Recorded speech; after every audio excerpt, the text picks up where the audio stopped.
Bismillahirrahmanirrahim. Assalamualaikum warahmatullahi wabarakatuh. Bismillah, alhamdulillah, wassalatu wassalamu ala habibillah Sayyidina Muhammad ibn Abdillah wa ala alihi wa sahbihi wa mawalah. Subhanaka la ilma lana illa ma 'allamtana innaka antal alimul hakim. Wa la hawla wa la quwwah illa billahil aliyyil azim. Allahumma rabbi syrah lana sudurana wa yassir lana umurana wahlul 'uqdatam min alsinatina yafqahu aqwalana. Allahumma fakkihna fid din wa 'allimna at-ta'wil birahmatika ya rabbal alamin. Walhamdulillahi rabbil alamin. Alhamdulillah summa alhamdulillah, segala puji-pujian hanya layak untuk Allah Subhanahu wa taala. Selawat dan salam untuk junjungan mulia kekasih Allah, kekasih kita baginda Rasul sallallahu alaihi wasallam. Mudah-mudahan kita beroleh syafaat baginda Nabi sallallahu alaihi wasallam kelak. Kita telah tiba pada muka surat 622. Di mana pada muka surat ini Imam Tirmizi, kita sedang membaca kitab hadis Jami' Tirmizi ataupun dikenali juga dengan nama Sunan Tirmizi. Dan kita telah tiba pada bab yang ke-32, masih lagi berkaitan tentang urusan jual beli dan lain-lain, yang mana Imam Tirmizi membawakan tajuk pada bab yang ke-22, bab ma jaa, bab pada hadis yang telah datang fi syira'il qiladah, pada pembelian kalung, wa fiha, dan pada kalung tersebut zahabun, adanya emas, wa kharazun, dan adanya permata. Lalu apabila beli kalung dan pada kalung itu ada emas dan permata yang menjadikan harganya lebih mahal daripada kalung yang dibeli, maka apakah hukum dan apakah yang perlu dilakukan? Lihat kepada Arafah pada baris yang ke-247. Jumpa tak Arafah pada baris yang ke-7?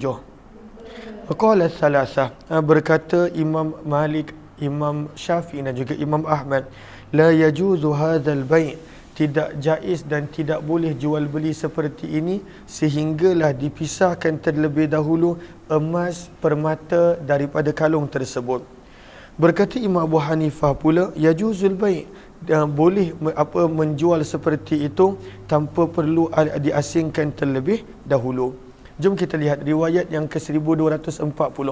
Wa bihi ilaihi qala hadatsana Qutaibah qala hadatsana Laits an Abi Syuja' Sa'id bin Yazid an Khalid bin Abi Imran an Hanashin as-San'ani an Fadalah bin Ubaid radhiyallahu anhu, daripada Fadalah bin Ubaid radhiyallahu taala anhu, beliau berkata, ishtaraitu, aku telah membeli pada peperangan Khaybar qiladah, sebuah kalung, bisnai asyara dinar, dengan harga 12 dinar. Satu dinar zaman kita lebih kurang 1,000 lebih, maksudnya lebih kurang 12 ke 13 ribu ringgit, 12 dinar.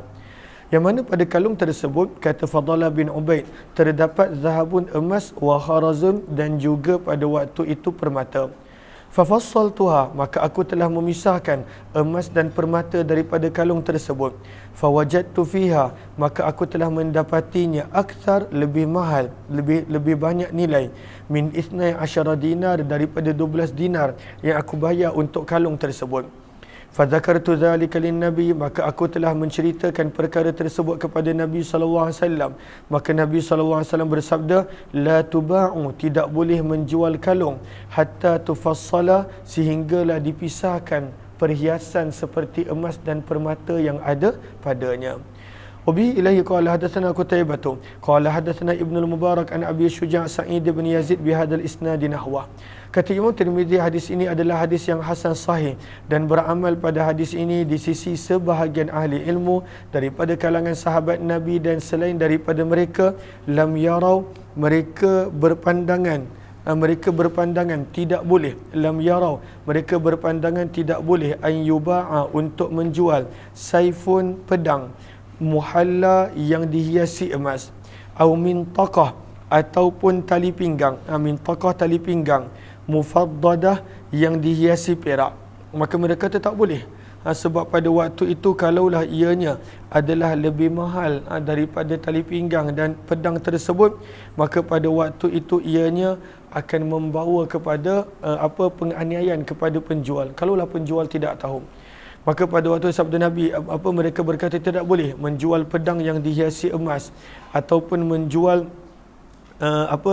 tali pinggang yang pada waktu itu dihiasi perak ataupun seumpamanya bidarahim dengan wang sehinggalah dipisahkan dan pada waktu itu dibedakan terlebih dahulu.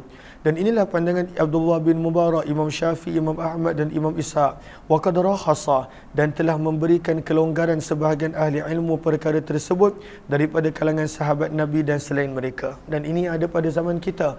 Zaman kita dah dijual sekali kalung pada waktu itu dengan permata dan perhiasannya. Kita ambil pandangan yang kedua, walaupun sebenarnya dalam pandangan mazhab Syafi'i tidak boleh kalung jual asing, emas permata kena jual asing. Bab yang ke-33, bab maja'a, bab pada hadis yang telah datang fi ishtirati, pada meletakkan syarat al-wala, perwalian hamba, wazajri, dan teguran keras an zalika, tentang perkara tersebut.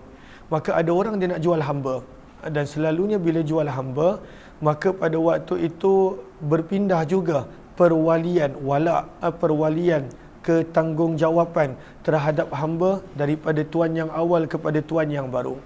Tapi ada sebahagian orang kata tak nak, aku sayang hamba ni, aku nak jual dia, tapi kalaulah apa-apa berlaku, aku yang menjadi wala dia, aku yang menjadi orang yang bertanggungjawab ke atas dia. Maka tak boleh begitu, walaupun diletakkan dalam syarat, walaupun dipersetujui oleh pembeli sekalipun, tidak boleh.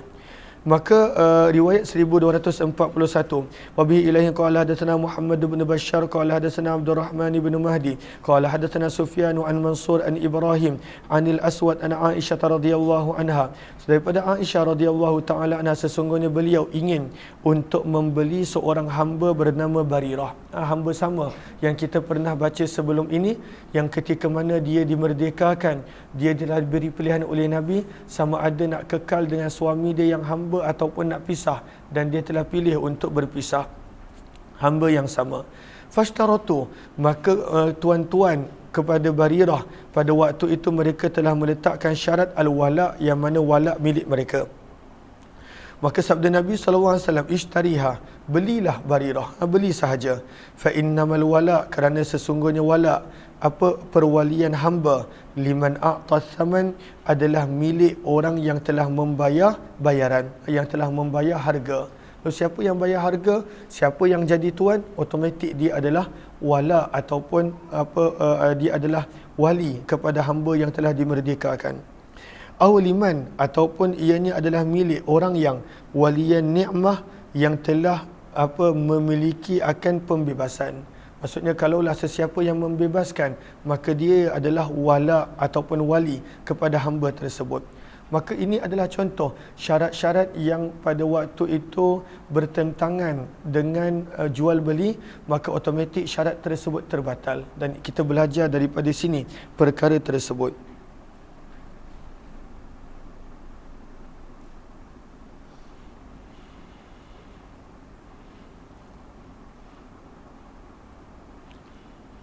Okey. Nikmah di sini maksudnya al-id, pembebasan. Siapa yang membebaskan hamba, dia adalah wala ataupun wali kepada hamba yang telah dimerdekakan tersebut. Kata Imam Tirmizi, dan di dalam bab ini ada juga riwayat daripada Abdullah bin Umar. Hadis Aisyah adalah hadis yang hasan sahih, dan beramal pada hadis ini di sisi sebahagian ahli ilmu. Telah berkata Mansur bin Mu'tamir, yang dikenali dengan kunyah Abu Attab, wa bihi ilaihi qala hadatsana Abu Bakr al-Attar al-Basri an Ali ibn al-Madini qala, daripada Ali ibn al-Madini beliau telah berkata, aku telah mendengar Yahya bin Sa'id berkata, idza hudditha, apabila kamu diberitahu sesuatu hadis daripada Mansur, maka kamu telah memenuhkan bekas kamu, kedua tangan kamu dengan kebaikan. Nak tunjukkan dahsyat sangat Mansur bin Mu'tamir, keilmuan dia, kepribadian dia, dan bagaimana masyarakat semua percaya dengan hadis dia. Siapa yang dapat sesuatu hadis daripada Mansur, bererti pada waktu itu dia telah memenuhkan tangannya dengan kebaikan. la turid ghairah, hingga kamu tidak akan menginginkan selain daripada Mansur bin Mu'tamir. Summa qala, kemudian telah berkata Yahya, ma ajidu, aku tidak mendapati pada Ibrahim An-Nakhai mujahid seseorang yang lebih sabit, yang lebih baik hafalannya, periwayatannya daripada Mansur. Wa akhbarani, dan Muhammad telah mengkhabarkan kepadaku daripada Abdullah bin Abil Aswad, di mana beliau berkata, Abdurrahman bin Mahdi telah berkata, Mansur, perawi yang bernama Mansur bin Mu'tamir ini, asbatu ahlil Kufah, adalah perawi hadis yang paling sabit, yang paling terbaik daripada kalangan para ulama Kufah. Bab yang ke-34, babun riwayat 1242. Wa bihi ilaihi qala hadatsana Abu Quraib bin qala hadatsana Abu Bakr bin Ayyash an Abi Hasim an Habib bin Abi Thabit an Hakim bin Hizam anna Rasulullah SAW, sesungguhnya baginda Nabi SAW telah mengutuskan Hakim bin Hizam. Siapakah Hakim bin Hizam? Ibnu akhi Khadijah, beliau ni sepupu Khadijah, Hakim bin Hizam. Dan beliau inilah orang yang sama yang telah membeli untuk Khadijah hamba yang bernama Zaid bin Harithah. Maka mula-mula dihadiahkan kepada Khadijah, dan Khadijah hadiahkan kepada Nabi Zaid bin Harithah radhiyallahu anhu. Beliau adalah sepupu Nabi. Maka Hakim bin Hizam telah dihantar yashtari lahu, untuk membeli untuk Nabi udhiyah, binatang kurban, bidinar, dengan harga 1 dinar. Fashtara, maka dia telah membeli pada waktu itu udhiyah, binatang korban. Fa'arbaha, dan dia telah beroleh keuntungan, fiha, di dalam jual beli tersebut, dinar, dengan keuntungan 1 dinar. Dahsyat dia. Nabi bagi 1 dinar untuk pergi beli binatang korban. Dia bila pergi, dia boleh beli binatang korban dan dia boleh dapat untung pada waktu itu 1 dinar. Macam mana dia buat? Pada waktu itu ada 2 pandangan. Ada mengatakan dia beli dulu seekor binatang korban dengan harga 1 dinar, kemudian dia telah jual dengan harga 2 dinar, maka dia dapat untung. Ada mengatakan tidak, dia telah membeli pada waktu itu 2 binatang korban, 2 binatang, 1 untuk korban dan 1 dia telah jual balik dengan harga 1 dinar. Maka dia buat untung. Nabi bagi dia 1 dinar, dia bawa balik 1 dinar dan dia bawa balik binatang korban yang Nabi nak. Fashtara, maka dia telah membeli binatang korban yang lain pada tempat binatang yang dia telah jual. Maka dia telah membawa binatang korban tadi bersama dengan 1 dinar yang Nabi bagi kepada Nabi SAW. Faqal, maka sabda Nabi, dhahi bisyat, sembelihlah kambing tersebut, wa tasaddaq bid dinar, dan bersedekahlah pada waktu itu 1 dinar tersebut. Hadis Hakim bin Hizam, kami tidak mengetahuinya kecuali daripada sanad ini. Habib bin Abi Thabit tidak pernah mendengar di sisiku daripada Hakim bin Hizam, maka seolah-olah sanad ini adalah munqati, iaitu periwayatannya adalah terputus. Riwayat 1243. Wa bi ilahi qala hadatsana Ahmad bin Sa'id ad-Darimi qala hadatsana Habban qala hadatsana Harun bin Musa qala hadatsana Zubair bin Khairin an Abi Labid an Urwat al-Bariqi qala, daripada Urwah al-Bariqi radhiyallahu taala anhu, beliau berkata, dafa'a ilayya Rasulullah sallallahu alaihi wasallam, Nabi telah memberi kepadaku 1 dinar li ashtariya, supaya aku boleh membeli untuk baginda syatan, seekor kambing. Fashtaraitu, maka aku telah membeli untuk Nabi 2 ekor kambing dengan harga 1 dinar. Fabi'tu, maka aku telah menjual balik pada waktu itu salah satu daripada 2 ekor kambing yang aku beli. Sebab Nabi nakkan seekor je, maka dia telah beli 2. Dia pada waktu itu minta kurang, dapat pada waktu itu 2 kambing dengan harga 1 dinar.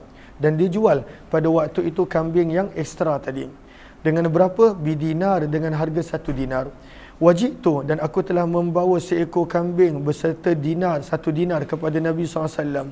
Fadzakara lahu, maka beliau telah menceritakan kepada Nabi apa yang telah berlaku. Maka sabda Nabi SAW, barakallahu laka, semoga Allah melimpahkan keberkatan pada kamu, fi safqati, pada penjualan yaminika, apa yang telah dilakukan oleh tangan kamu.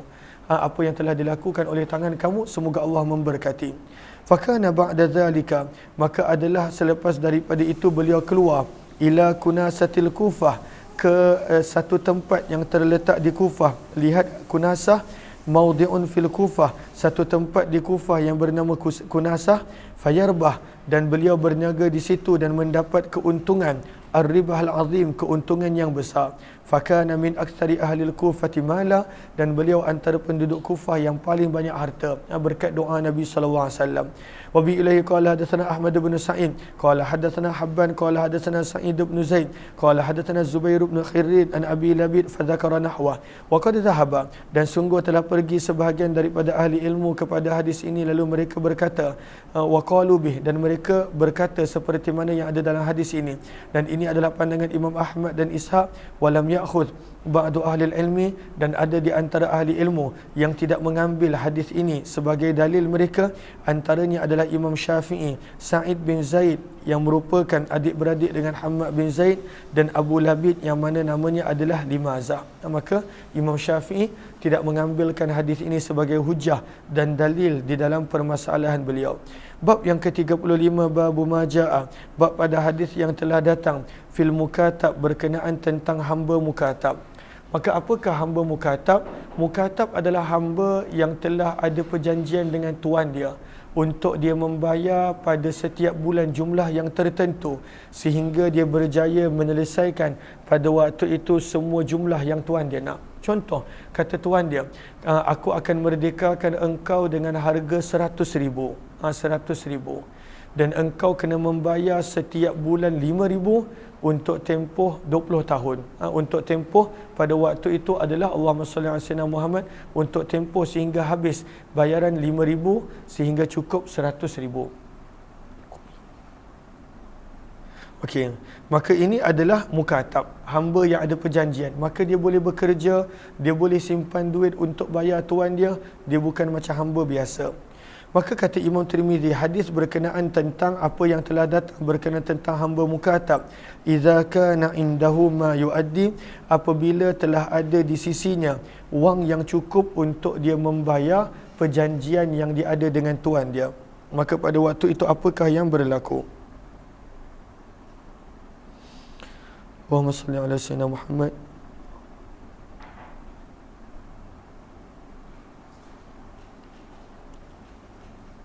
Okey, jom. Riwayat yang ke-1244. Wa bi ilahi qala hadatsana Harun bin Abdullah al-Bazzaz qala hadatsana Yazid bin Harun qala hadatsana Hammad bin Salamah an Ayyub an Ikrimah an Ibnu Abbas radhiyallahu anhuma, daripada Abdullah bin Abbas radhiyallahu taala anhuma, daripada baginda Nabi SAW, baginda bersabda, idza asabal mukatab, apabila telah dapat seorang hamba mukatab haddan diat au mirasan, ataupun harta warisan, harta pusaka, warisa, maka dia boleh mewarisi, namun bukan semua sebab dia masih hamba, dia hanya boleh mewarisi bihasbi, dengan kadar yang sesuai, ma'ataqa, yang telah merdeka, minhu, daripadanya. Contoh, dia kena bayar 100,000, dia kena bayar 100,000, dan kemudian dia telah selesai bayar setengah, dia telah selesai bayar setengah, bererti pada waktu itu mengikut hadis ini dia telah merdeka separuh.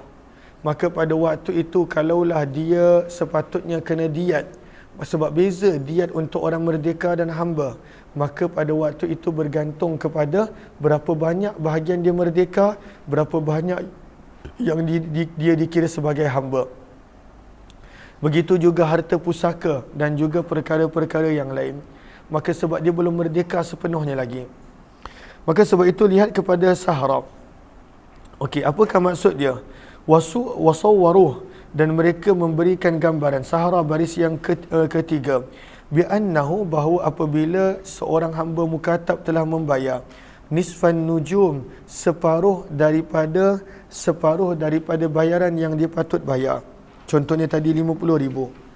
Summa qatala, kemudian summa qutila, kemudian pada waktu itu dia telah membunuh, dia telah dibunuh, maka orang merdeka punya diat ketika mana dibunuh lain, hamba ketika mana dibunuh maka diat dia lain. Maka ketika mana dibunuh, telah dibunuh, fal qatil, maka orang yang telah membunuhnya pada waktu itu kena bayar diat apa? Adakah diat sebagai orang merdeka sebab dia dah bayar separuh pembayaran dia, ataupun diat sebagai seorang hamba? Maka kata para ulama berdasarkan hadis tadi, fal qatil yadfa nisfa diyatal hur wa nisfa qimatihi ila maulah. Maka pada waktu itu separuh-separuh. Kalaulah dia dah bayar separuh, maka dia akan dibayar separuh diat orang merdeka dan akan diserahkan kepada keluarganya jika ada. Sebab dia dah merdeka separuh. Dan akan dibayar separuh harganya sebab dia masih hamba, belum sepenuhnya merdeka. Dan ini dibayar kepada siapa? Dibayar kepada tuan dia. Jelas ke jelas?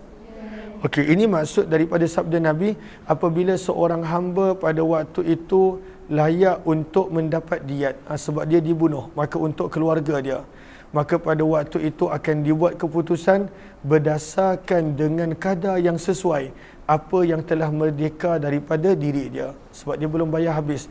Kalau dia bayar habis, maka pada waktu itu barulah dikira sebagai seorang yang merdeka. Allahumma salli ala sayyidina Muhammad. Wa qala an-nabi sallallahu alaihi wasallam, dan sabda Nabi sallallahu alaihi wasallam, yu'addil mukatabu, ditunaikan bagi hamba mukatab, bihissati, dengan kadar ma adda, apa yang dia telah tunaikan, diyatahurrin, apa kadar diat seorang yang merdeka, wa ma baqiya, dan apa yang berbaki, diyata'abdin, kadar diat seorang hamba. Maka kalau diat hamba, maka pada waktu itu tuan dia dapat. Kalau diat orang merdeka, maka kalaulah dia ada keluarga, keluarga dia dapat. Dan di dalam bab ini ada juga tajuk, ada juga riwayat daripada Ummu Salamah. Hadis Abdullah bin Abbas adalah hadis yang hasan, dan beginilah yang telah diriwayatkan oleh Yahya bin Abi Kathir daripada Ikrimah, daripada Abdullah bin Abbas daripada Nabi SAW, dan telah meriwayatkan Khalid Al-Hazza daripada Ikrimah daripada Sayyidina Ali qaulahu, ungkapan beliau. Dan beramal pada hadis ini di sisi sebahagian ahli ilmu daripada kalangan sahabat Nabi dan selain mereka. Waqala, dan telah berkata kebanyakan ahli ilmu daripada kalangan sahabat Nabi dan selain mereka, al-mukatabu abdun, mukatab adalah keseluruhannya hamba, dia masih lagi hamba. Ma baqiya, selama mana masih berbaki, alaihi, untuk ditunaikan, dirhamun, walaupun kadar 1 dirham, dia masih lagi hamba. Maka majoriti para ulama tidak mengambil hadis ini sebagai dalil kerana mereka punya pandangan mukatab ini selagi mana dia tak bayar penuh perjanjian antara dia dengan tuan dia, maka selagi itu dia hamba. Walaupun hanya baki 1 dirham, ataupun zaman kita kadar dia contohnya RM1, tetap dia masih hamba. Dia kena bayar full apa yang dia ada perjanjian dengan tuan dia, maka pada waktu itu barulah dia dikira sebagai merdeka. Jelas ke jelas? Dan inilah pandangan Sufyan Ats-Tsauri, Imam Syafi'i, Imam Ahmad dan Imam Ishaq. Riwayat 1245. Wa bi ilahi qala hadatsana Qutaibah qala hadatsana Abdul Warith ibn Sa'id an Yahya ibn Abi Unaisah an Amr ibn Shu'aib an abihi an jaddih radhiyallahu ta'ala anhu qala sami'tu Rasulullah sallallahu alaihi wasallam, aku telah mendengar Nabi sallallahu alaihi wasallam yaktubu, berkhutbah seraya berkata, man kataba abdahu ala mi'ati uqiyah, barang siapa yang telah melakukan perjanjian mukatab dengan hambanya sebanyak 100 uqiyah. 1 uqiyah ni berapa? Lihat kepada Sahara pada baris yang terakhir, 1 uqiyah bersamaan dengan 40 dirham. Bererti kalaulah 1 uqiyah 40, bererti kalaulah 100 uqiyah, maka pada waktu itu adalah Allahumma salli ala Sayyidina Muhammad, 4,000 dirham. 4,000 dirham. Kalau 1 uqiyah 40, maka kalaulah 100 uqiyah, maka pada waktu itu 4,000 dirham. Maka kalaulah ada perjanjian seperti itu di antara seorang hamba dan pada waktu itu dengan tuan dia, maka apa yang berlaku? Fa'addaha, maka dia telah bayar semua perjanjian dengan tuan dia, 100 uqiyah. Illa, kecuali berbaki pada waktu itu 10 uqiyah je. Kebanyakannya dah bayar. Ataupun pada waktu itu perawi ragu-ragu, Nabi sebut 10 dirham sahaja. Summa ajaza, kemudian dia dah tak mampu nak bayar, kerana sakit mungkin, kerana apa pun sebab dia dah tak mampu bayar. Maka sabda Nabi, fahuwa raqiq, dia kekal sebagai seorang hamba. Bererti kalaulah seseorang hamba itu dia masih tak bayar walaupun sedikit dengan tuan dia, dia masih hamba. Dia kena bayar full, barulah dikira sebagai orang yang merdeka sepenuhnya. Dan itu pada waktu itu berlawanan dengan riwayat yang kita baca pada awal bab tadi. Kata Imam Tirmizi, hadis ini adalah hadis yang hasan gharib dan beramal pada hadis ini di sisi kebanyakan ahli ilmu daripada kalangan sahabat Nabi SAW dan selain mereka, bahawa hamba mukatab adalah kekal hamba ma baqiya alaihi, selagi mana berbaki ke atasnya sesuatu daripada kitabatih, daripada perjanjian kitabah dia, walaupun RM1, walaupun pada waktu itu 1 dirham.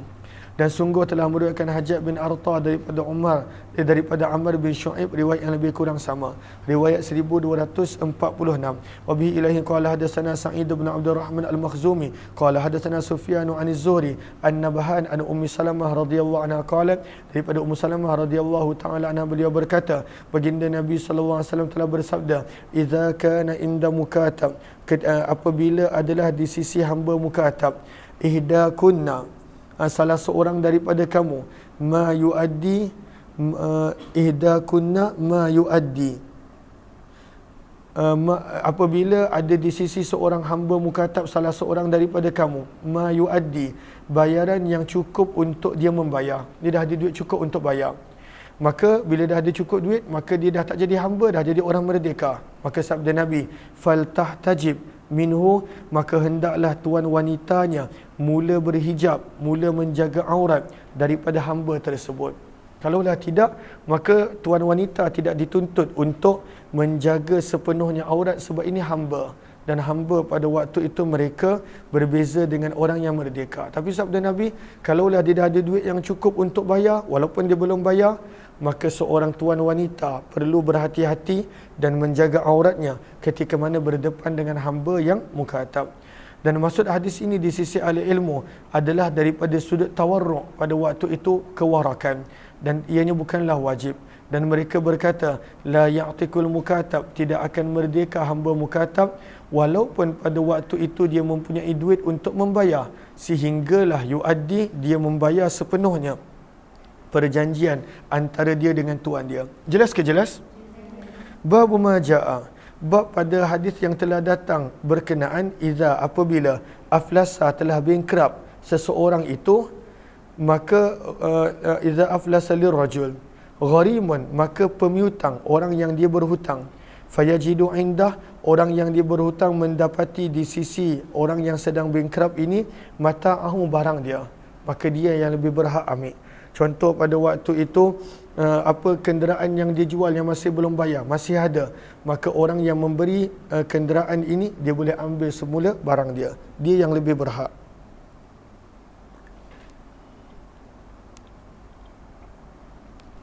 Lihat kepada Arafah. Lihat kepada Arafah. Berkata Imam Abu Hanifah, innal ba'i qabla qabdil mabi' yajuzu lahu an yahbisal mabi'. Maka kata Imam Abu Hanifah rahimahullah, sesungguhnya penjual sebelum mabi' tadi diambil oleh orang yang bankrupt tadi, maka dia yang paling berhak untuk dapat. Adapun setelah dibuat qabdah, diambil, maka dia bersama dengan semua pemiutang-pemiutang yang lain adalah sama. Dia tak boleh kata ni barang aku nak kena ambil balik. Tak boleh. Imam Abu Hanifah kata dia sama seperti orang lain bila barang itu telah dibuat qabdah, telah diambil oleh pembeli. Allahumma salli ala sayyidina Muhammad. Wa qala al-Hijaziyun, dan berkata para ulama Hijaz, Imam Malik, Imam Syafi'i, Imam Ahmad, yajuzu lahu an ya'khudha syai'ahu idza kana ala halihi biduni tasarrufin fih. Dia paling layak untuk mendapat balik barang dia selagi mana barang itu masih berada pada keadaan asal dan tidak dibuat sebarang penambahan. Kalaulah pada waktu itu dah dibuat penambahan, dia akan menjadi sama seperti pemiutang-pemiutang yang lain. Mereka kena tunggu pada waktu itu untuk dibenarkan mengutip balik hutang dengan mengambil barang-barang yang ada. Jelas ke jelas? Ke tak jelas? Riwayat 1247. Wa bi ilahi qala hadatsana Qutaibah qala hadatsana Lais wa Yahya bin Sa'id an Abi Bakr bin Hazam an Umar bin Abdul Aziz an Abi Bakr bin Abdul Rahman ibn al-Harith ibn Hisham an Abi Hurairah radhiyallahu anhu, daripada Abu Hurairah radhiyallahu taala anhu, daripada Nabi sallallahu alaihi wasallam, sesungguhnya baginda bersabda, ayyuma mri'in, mana-mana orang aflasa, yang telah menjadi muflis, wa wajada rajulan, dan mendapati seseorang sil'atahu, barangnya di sisi orang tersebut, bi'ainiha, ini syarat dia, yang sama, tidak ada penambahan, tidak ada pertukaran. Maka bila dia mendapat barang yang sama, yang sebenarnya adalah milik dia, dia mungkin jual, dia mungkin cagar, dan orang ni tak mampu nak bayar balik hutang ataupun tak mampu nak bayar balik dan sebagainya, maka kalau dia jumpa balik sama seperti itu, fahuwa aula, maka dialah yang paling layak berbanding dengan pemiutang yang lain. Dan dalam bab ini ada juga riwayat daripada Samurah dan Abdullah bin Umar radhiyallahu anhum. Hadis Abu Hurairah adalah hadis yang hasan sahih dan beramal pada hadis ini di sisi sebahagian ahli ilmu, dan itulah pandangan Imam Syafi'i, Imam Ahmad, Imam Ishaq, dan berkata sebahagian ahli ilmu, huwa uswatul gharama, beliau adalah sama kedudukan dengan pemiutang-pemiutang yang lain, tak ada beza. Dan ini adalah pandangan Imam Abu Hanifah dan juga para ulama Kufah. Bab yang ke-37, bab majaa, bab pada hadis yang telah datang finnahyi, pada larangan lil muslim, untuk orang Islam, an yadfa'a ila zimmi, untuk memberikan kepada orang kafir zimmi, al khamra, arak, yabi'uha, supaya orang kafir tadi menjualkan bagi pihak dia. Pada waktu tu dia nak buat untung, dia tak boleh jual, maka dia bagi kepada kafir zimmi untuk tolong jual untuk dia. Adakah boleh perniagaan seperti itu? Walaupun dia kata, ya saya tak minum arak, apa salahnya? Maka adakah boleh? Jom kita lihat riwayat 1248.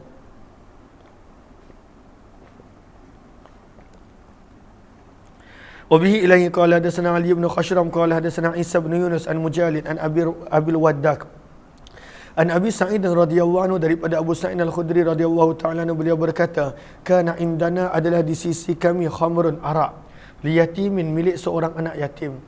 Ini adalah ketika mana permulaan pengharaman arak. Adapun awal Islam, arak masih lagi dibenarkan untuk minum. Sehingga akhirnya pada waktu itu turunnya pengharaman arak berdasarkan suratul Maidah, innamal khamru wal maisir wal ansab wal azlamu rijsum min amali syaitan fajtanibuhu la'allakum tuflihun. Falamma nazalatil Maidah, maka ketika mana turunnya ayat Maidah yang kita baru baca tadi, aku telah bertanya kepada Nabi sallallahu alaihi wasallam berkenaan tentang anak yatim tersebut. Maka aku telah berkata, sesungguhnya dia anak yatim. Maka Nabi berkata, bahkan walaupun dia anak yatim, ahriku, pada waktu itu tumpahkanlah, buanglah pada waktu itu arak yang ada. Dan di dalam bab ini ada juga riwayat daripada Anas bin Malik. Hadis Abu Sa'id adalah hadis yang hasan dan sungguh telah diriwayatkan daripada lebih daripada satu sanad daripada Nabi SAW, riwayat yang lebih kurang sama. Wa qala bihadza, dan berdasarkan ini telah berpandangan sebahagian ahli ilmu, wakarihu, dan mereka mengatakan makruh dan tidak boleh untuk mengambil arak sebagai cuka. Maksudnya nak beli arak dengan tujuan nak jadikan dia cuka pun pada waktu itu sebahagian para ulama kata tak boleh. Wa inna ma kuriha min zalik, dan hanya saja dikatakan tidak boleh perkara tersebut, wallahu alam, dan Allah lebih mengetahui, adalah kerana ayyakuna muslim, bahawa tak nak orang Islam ada di dalam rumah mereka arak, yang mana pada waktu itu hatta yasir khallan, nak menunggu masa yang lama sebelum arak tadi berubah menjadi cuka. Namun warakhasa ba'duhum, sebahagian mengatakan boleh pada menyimpan arak bertujuan untuk menjadikan cuka, idza wajada qad sara khallan, maka pada waktu itu ada yang mengata boleh. Bab yang ke-28, babun. Sebentar, saya nak kena ambil wuduk jap.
Mana tadi berhenti?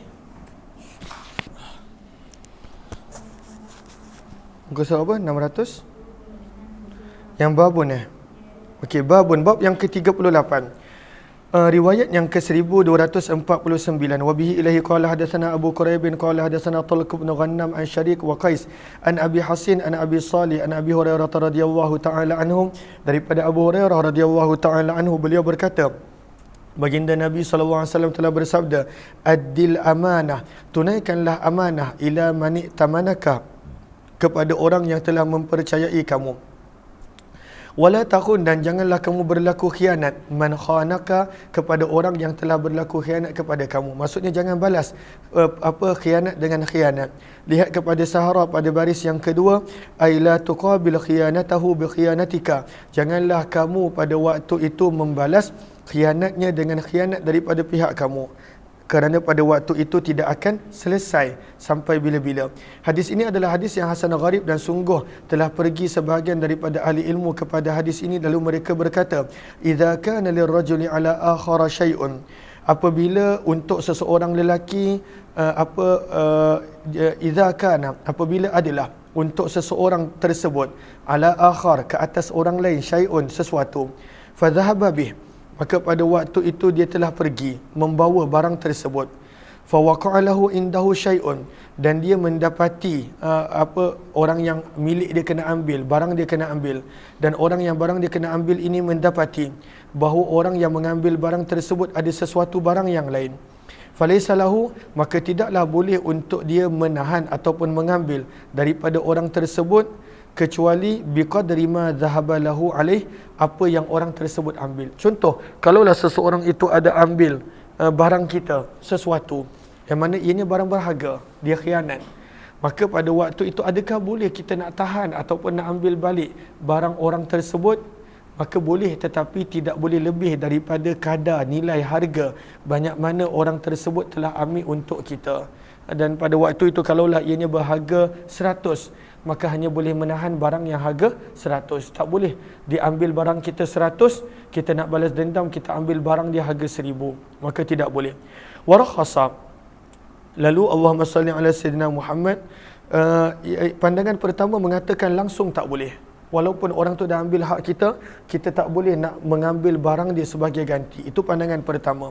Pandangan kedua, warakhasa, dan telah memberikan keringanan dan kelonggaran pada boleh sebahagian daripada ahli ilmu daripada kalangan tabi'in, dan ini adalah pandangan Ats-Tsauri. Waqala, dan beliau berkata, in kana lahu, jika adalah untuknya, alaihi, yang sepatutnya dibayar oleh orang lain, darahim, beberapa dirham, fawaqa'a, maka dia telah terserempak barang milik orang tersebut yang berjumlah beberapa dinar, falaysa lahu ayyah bisa bimakani darahimih illa an yaqa'indahu lahu darahim, maka tidak boleh untuk dia menahan dinar tersebut sebagai ganti dirhamnya yang kena ambil, sebab berbeza, kecuali kalaulah dia mendapati daripada orang tersebut adanya dirham, maka pada waktu itu boleh untuk dia menahan daripada dirhamnya dengan kadar apa yang sepatutnya menjadi milik dia.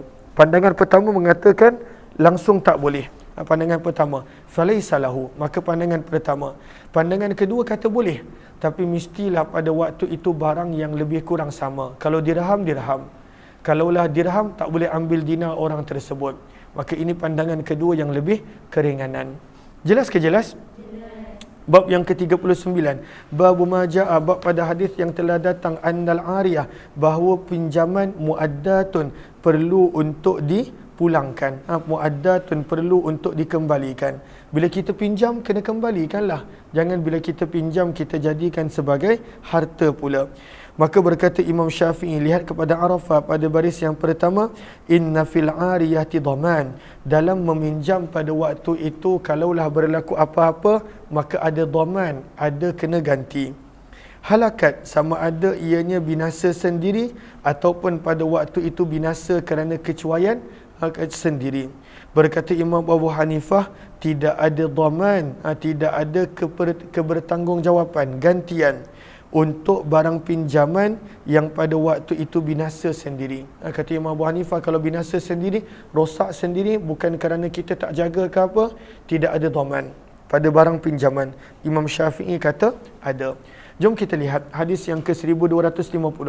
Wa bi ilaihi qala hadatsana Hannad wa Ali ibn Hujr qala hadatsana Ismail ibn Ayyash an Syurabil ibn Muslim al-Khawlani an Abi Umamah radhiyallahu ta'ala anhu qala, kata Abu Umamah, aku telah mendengar Nabi sallallahu alaihi wasallam bersabda pada khutbah baginda sewaktu haji perpisahan, al-wada' perpisahan. Dua-dua boleh, wada' boleh, wida' pun boleh. Apa sabda Nabi? Al-ariyah, barang pinjaman, muaddatun, harus dikembalikan. Dia tak boleh buat harta, dah pinjam maka kena kembalikan. Waz-za'im, dan orang yang menjadi penjamin.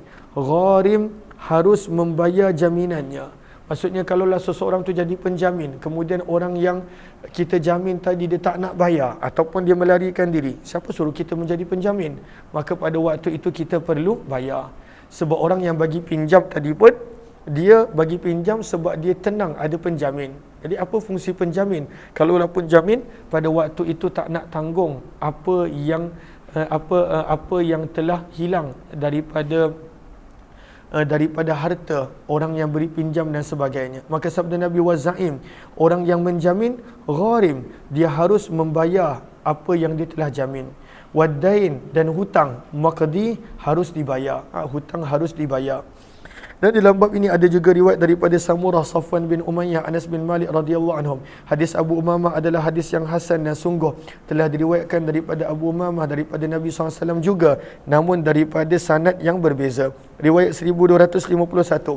Wa bi ilaihi qala hadatsana Muhammad bin al-Musanna qala hadatsana Ibnu Abi Adi an Sa'id an Qatadah an al-Hasan an Samurah radhiyallahu anhu an Nabi SAW qala, sabda Nabi SAW, alal yad, tangan bertanggungjawab. Alal yad maksudnya tangan kita bertanggungjawab. Ma akhazat, apa yang tangan tersebut ambil. Apa yang kita ambil kita kena bertanggungjawab. Sama ada pinjaman, hutang dan sebagainya. Hatta sehinggalah tuaddiya tangan tersebut ataupun kita menunaikan kembali apa yang kita telah ambil. Kalaulah pinjam maka sehingga kita bayar balik. Kalaulah pinjam sehingga kita pulangkan balik. Alal yad, tangan mesti bertanggungjawab terhadap apa yang dia telah ambil sehinggalah ditunaikan dan dikembalikan semula barang tersebut. Telah berkata Qatadah, kemudian Al-Hasan telah lupa apa yang beliau telah riwayatkan. Maka Hasan telah berkata, huwa aminuka, dia adalah orang yang kamu amanahkan. La dhamana, maka tidak ada tanggungjawab ke atasnya. Maksudnya orang yang kita bagi pinjam ni, kita bagi pinjam sebagai kita bagi amanah. Dan amanah kalaulah dah dijaga dan pada waktu itu rosak, orang tersebut tak bertanggungjawab. Contoh, kalaulah saya pada waktu itu ada duit dan pada waktu itu saya nak minta seseorang yang dipercayai untuk jaga, dan dia memang jaga betul-betul duit tersebut. Tiba-tiba orang yang jaga duit tersebut kena rompak, maka dia tak perlu untuk ganti. Sebab pada waktu itu adalah amanah. Amanah wadi'ah, tidak ada kebertanggungjawaban. Maka kata Al-Hasan, ariyah, pinjaman sama seperti amanah. Lalu kalaulah apa-apa berlaku, tidak ada tidak perlu untuk menjamin ataupun membayar balik. Sebab itu beliau berkata, huwa aminuka, orang yang kita bagi pinjam adalah orang yang kamu amanahkan barang tersebut. Lalu bila ianya adalah amanah, la dhamana, tidak ada tanggungjawab alaihi, yang wajib ke atasnya, yakni al-ariyah, iaitu dalam bab pinjam meminjam. Maka sebab itu kata Al-Hasan al-Basri tak payah bayar, tapi dalam mazhab Syafi'i kena bayar balik.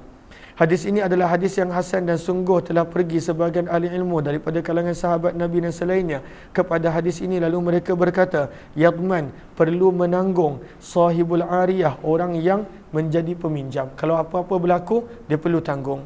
Dan inilah pandangan Imam Syafi'i dan Ahmad. Sementara itu sebahagian daripada ahli ilmu daripada kalangan sahabat Nabi dan selain mereka berkata, laisa ala sahibil ariyah, tidak ada sebarang dhaman, jaminan, tanggungan ke atas orang yang telah meminjam, kecuali ayyukhalifa, jika dia berselisih dengan pandangan pandangan pemilik barang. Maka kalaulah dia bergaduh dengan pemilik barang dan barang tu rosak, maka dia kena tanggung. Sebab dia khawatiri rosaknya barang tadi disebabkan perbuatan dia yang ada perselisihan dengan pemilik barang. Illa an yukhalif, kecualilah kalau dia pada waktu itu berselisih, bertengkar dengan pemilik barang dan barang itu rosak, maka dia kena tanggung. Kalaulah tidak, maka dia tidak perlu tanggung mengikut mazhab Imam Abu Hanifah. Dan inilah kata pandangan Sufyan Ats-Tsauri dan para ulama Kufah, dan inilah juga pandangan Ishaq bin Rahway rahimahullahu taala. Bab yang ke-40, bab ma jaa, bab pada hadis yang telah datang berkenaan tentang al-ihtikar, pada waktu itu menyembunyi dan menyimpan stok. Pada waktu itu menyimpan stok, ihtikar. Sengaja nak tunggu barang mahal baru dia keluarkan stok dan simpanan tersebut. Maka Allahumma salli ala sayyidina Muhammad, lihat kepada sahara. Apakah itu ihtikar? Ihtibasul sahara, baris yang ketiga. Ihtibasul akwat, menyimpan, menyembunyikan barang-barang makanan asasi. Lintidharil ghala, supaya harga boleh menjadi mahal dan pada waktu itu baru nak jual. Maka ini tidak boleh.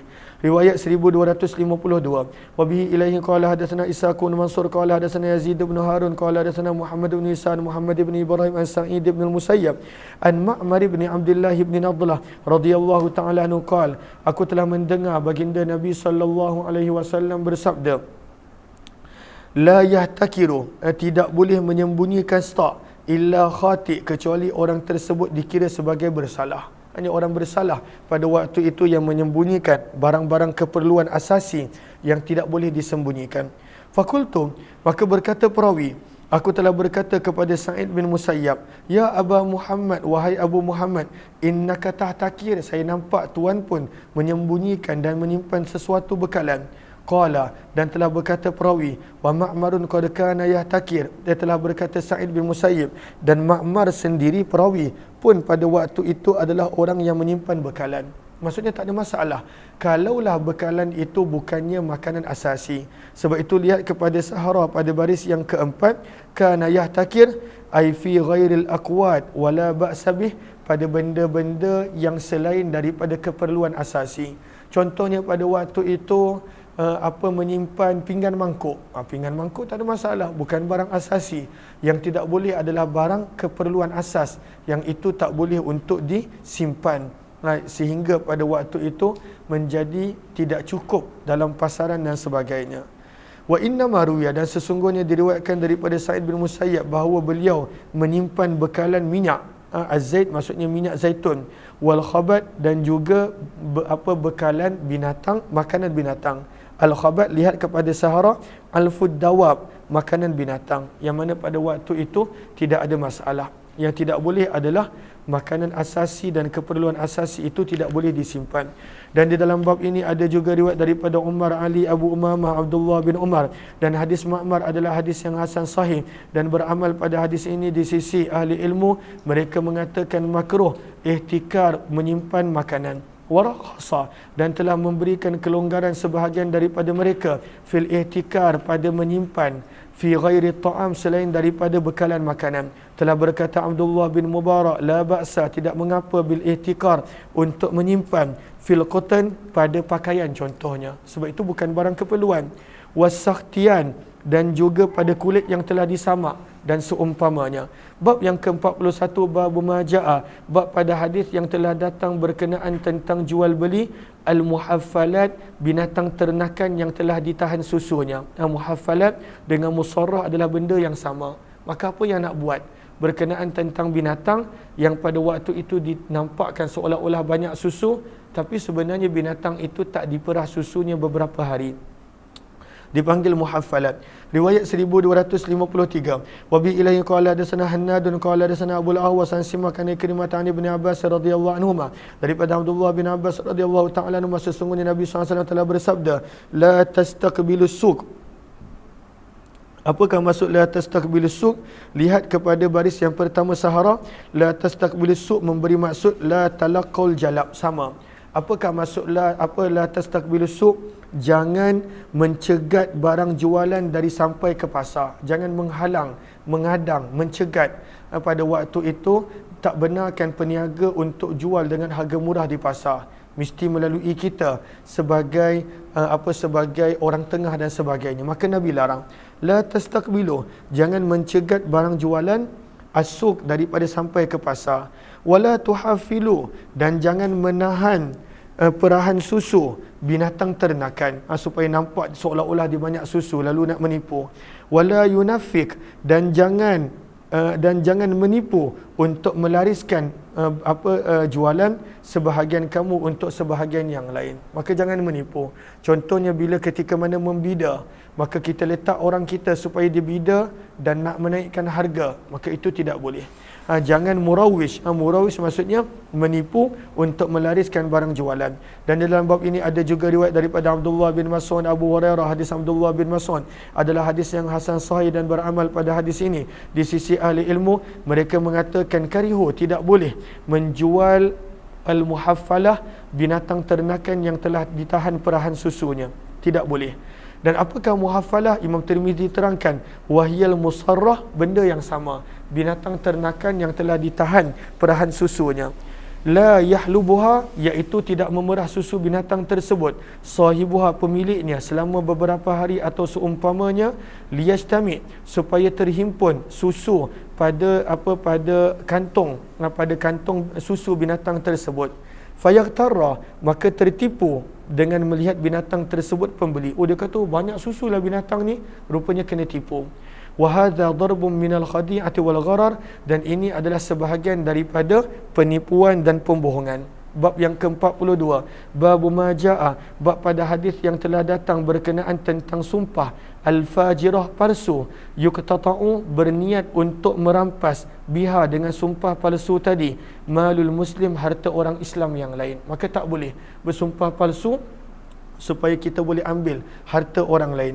Riwayat 1254, wa bi ilahi qala hadatsana Hannadun qala hadatsana Abu Muawiyah ta'ala al-Amash an Syaqiq bin Salamah an Abdullah bin Mas'ud radhiyallahu anhu qala, daripada Abdullah bin Mas'ud radhiyallahu ta'ala anhu, beliau berkata, baginda Nabi SAW bersabda, man halafa, barang siapa yang bersumpah, ala yaminin, atas sesuatu sumpah, wa huwa, dalam keadaan dia, fiha, pada sumpah tersebut, fajir, berbohong. Tutup pintu jangan punya pintu terbuka. Liyaqtati'a, supaya dia boleh mengambil, biha, dengan sebab sumpah tadi, malam ri'im muslim, harta orang Islam yang lain, laqiyallaha, maka dia akan bertemu dengan Allah dalam keadaan Allah ke atasnya murka. Dia menipu untuk mengambil hak orang lain. Telah berkata Al-Ash'as fiyya, telah berkata Ash'as, pernah berlaku kepadaku, wallahi, demi Allah, fiyya maksudnya peristiwa ni pernah berlaku kepadaku, demi Allah, laqad kana dzalik, pernah berlaku perkara tersebut, kana baini, pernah berlaku di antara daku dan seorang lelaki daripada golongan Yahudi, ardun, perselisihan tentang sebidang tanah, fajahadani, dan orang Yahudi tadi telah mengingkari pemilikanku. Fajahadani, dia kata tak, tanah ni bukan milik kau. Faqaddamtu, maka aku telah membawa aduan ila Nabi SAW, kepada Nabi SAW. Maka Nabi telah bersabda kepadaku, alaka bayyinah, adakah engkau ada saksi bahawa tanah ini milik kamu? Faqultula, maka berkata Ash'as, tidak wahai Rasulullah. Maka Nabi SAW bersabda kepada Yahudi, ihlif, sumpahlah kalau begitu. Maka aku berkata, wahai utusan Allah, kalaulah dia bersumpah, izan yahlif, sebab dia bukan orang yang takut pun, kalaulah begitu dia akan sumpah, fayadhhaba, dan dia akan mengambil hartaku. Maka Allah telah menurunkan ayat firman Allah, innallazina, sesungguhnya orang-orang yang telah menjual bi'ahdillah, perjanjian dengan Allah, dan sumpah-sumpah mereka semata-mata untuk mendapat samanan qalilah, harta dunia yang sedikit, mereka ini adalah orang yang la khalaqa lahum fil akhirah, tidak ada bahagian untuk mereka di hari akhirat, sampai ke hujung ayat. Dan di dalam bab ini ada juga riwayat daripada Wa'il bin Hujur, Abu Musa, Abu Umamah bin Tha'lab al-Ansari, Imran bin Husain. Hadis Abdullah bin Mas'ud adalah hadis yang hasan sahih. Bab yang ke-43, bab maja'a, bab pada hadis yang telah datang, idza ikhtalafal bay'an, apabila terdapat perselisihan di antara penjual dan pembeli, apa yang patut buat? Perkataan siapa yang akan dimenangkan antara penjual dan pembeli. Riwayat 1255. وبه إليه قال حدثنا سفيان قتيبة قال حدثنا سفيان عن ابن عجلان عن عون بن عبد الله عن ابن مسعود رضي الله عنه قال daripada Abdullah bin Mas'ud radhiyallahu taala anhu beliau berkata baginda Nabi sallallahu alaihi wasallam telah bersabda idza ikhtalafal bay'an apabila bertelagah penjual dan pembeli fal qawlu maka penjelasan dan keterangan yang diterima qaulul ba'i adalah penjelasan penjual akan dimenangkan wal mubta' namun tidaklah berlaku kezaliman kepada pembeli wal mubta' dan pembeli bil khiyar mempunyai pilihan sama ada nak teruskan ataupun nak batalkan transaksi jual beli. Hadis ini adalah hadis yang mursal dan Aun bin Abdullah tidak pernah berjumpa dengan Abdullah bin Mas'ud radhiyallahu anhu dan sungguh telah diriwayatkan daripada Qasim bin Abdul Rahman daripada Abdullah bin Mas'ud radhiyallahu anhu daripada Nabi SAW hadis ini juga dan ianya juga adalah hadis yang mursal. Telah berkata Ibnu Mansur aku telah bertanya kepada Imam Ahmad idza ikhtalafal bay'an apabila terdapat perselisihan walam takun bayyinah dan tidak ada sebarang saksi qala maka apa yang patut dilakukan maka beliau berkata al-qaulu ma qala rabbus sil'ah akan diterima keterangan apa yang dikatakan oleh pemilik barang maksudnya penjual au yataraddan ataupun mereka ada pilihan untuk mengembalikan barang masing-masing penjual mengembalikan duit pembeli mengembalikan barang. Berkata Ishaq kama qal seperti mana yang disebutkan oleh Imam Ahmad wa kullu ma qal dan apa wa kullu man qal al qawlu qawluhu dan apapun dan setiap wa kullu dan setiap orang yang berpandangan man qala bahawa yang dimenangkan adalah keterangan daripada penjual fa alaihi yamin maka sebenarnya penjual kena bersumpah dia kena bersumpah wa qadruya dan sungguh telah diriwayatkan riwayat yang lebih kurang sama daripada sebahagian tabi'in antara mereka adalah Syuraih. Bab yang ke-44 bab ma jaa fi bai'i fadlil ma pada menjual lebihan air. Adakah boleh nak jual air? Zaman dulu tak boleh, tapi zaman kita dah menjadi perkara biasa menjual air. Zaman dulu kalaulah kita ada lebihan air, kita kena bagi orang lain untuk guna. Dah habis dah. Bye semua, bye. Dah habis dah. Assalamualaikum. Allah. Malu dah. Okey, kita jumpa lagi nanti insya-Allah. Terima kasih semua. Assalamualaikum warahmatullahi wabarakatuh.